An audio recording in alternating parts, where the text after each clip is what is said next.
centrales nucléaires Nicolas Hulot recadre EDF. Nicolas Hulot met les points sur les i. EDF a affirmé, il y a quelques semaines, qu'il ne comptait pas fermer d'autres centrales nucléaires que celle de Fessenheim avant 2029. Le ministre de la Transition énergétique n'a pas apprécié. Ce n'est pas EDF qui doit faire la politique énergétique de l'État, a-t-il martelé vendredi.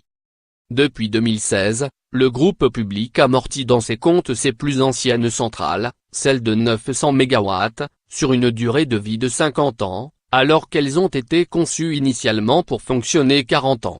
Il a lancé dès 2014 un programme de remise moins le grand carénage moins visant justement à prolonger la durée de fonctionnement des réacteurs. Si le conseil d'administration du groupe, donc l'État, a validé ces décisions, Nicolas Hulot ne veut pas pour autant donner l'impression de défendre les intérêts d'EDF, alors que la France planche en ce moment sur la mise à jour de sa feuille de route énergétique pour les années à venir.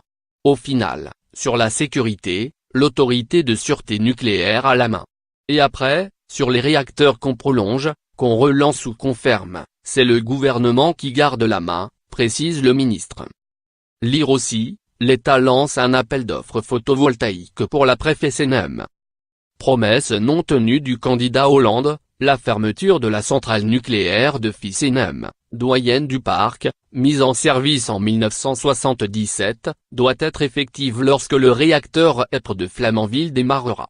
Ce sera au mieux à la fin de l'année, sauf si les problèmes de soudure dévoilés mardi par EDF décalent de quelques mois le calendrier.